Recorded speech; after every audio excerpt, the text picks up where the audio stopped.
And therefore, I was reliably informed, information from very serious sources, that this week EACC was to come visit us at our offices in Donholm, Greenspan Mall, second floor. If not this week, then next week they are to come, or any other time that they will deem fit. And the intention is very clear, that we need to put Babu down. We need to tell the public that there are corruption allegations in Embakasi East office. And I want to tell you clearly that the Auditor General produced a report for all the constituencies, the 290 constituencies in this country. And the lady, you know how she works, she can't be bribed. If the government cannot bribe her, then Babu Owino automatically cannot bribe this lady, and she's been doing a great job. And the report was clear, and I want to read to Kenyans this report from the Auditor General. I want to go to the conclusion because this is a public document. Report on lawfulness and effectiveness in use of public resources.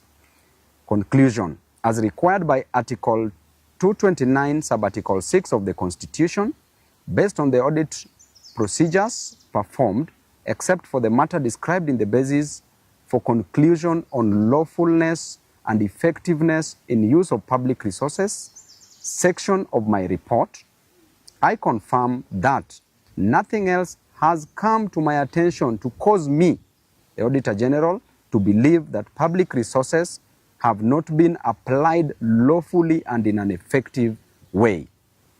If this report came from the Auditor General and it is a public document, then why does the government want to use EACC to come and intimidate Babu Owino? I want to tell the EACC that you are an independent body. Do not get involved in this politics. And by the way, the office is very open. Anytime you want to know about any project in Embakasi's constituency, we have done all the projects that we advertised in Embakasi's constituency. And there is a clear procedure on how the tenders are awarded in any public office. All the procedures as confirmed by the finance, by the funds manager, as confirmed that all the procedures were followed. There is no any conflict of interest. None of my companies has been awarded any job in Embakasi's constituency.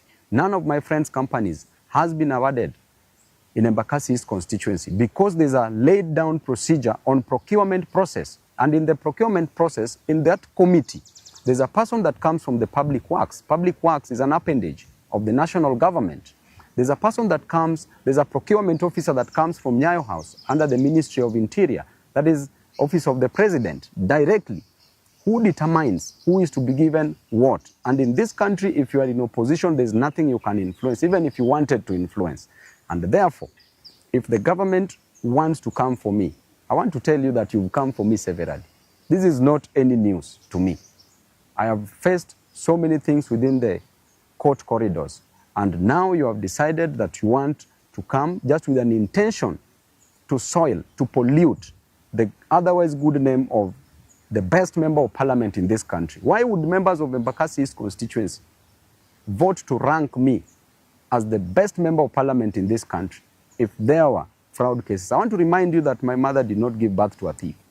I did not come to Nairobi to steal money for Embakasi's constituents. I did not come to Nairobi to frustrate my people or Kenyans. I came to Nairobi to study, and I got a job as a member of parliament for Embakasi's constituency, and therefore my work in Nairobi is to work for my people.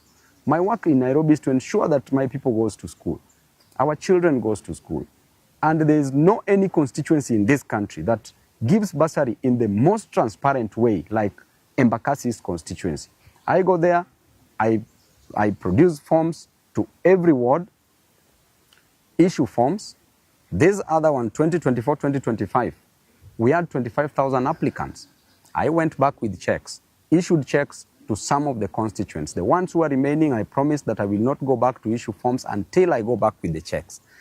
That tells you clearly, I got there at 8 a.m. in the morning during the issuance of bursary checks. I do them personally, on the pitch, on the field.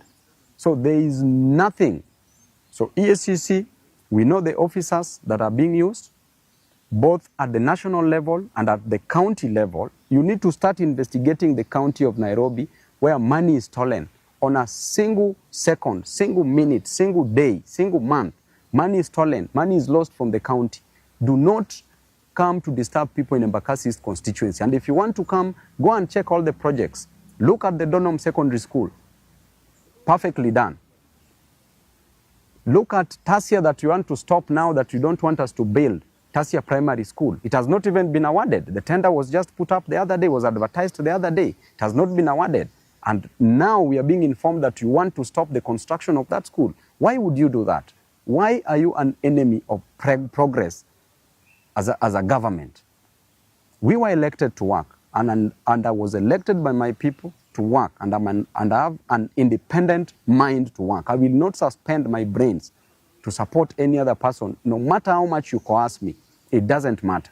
There are people that you can coerce, there are people that you can put pressure on, but you can never put pressure on me.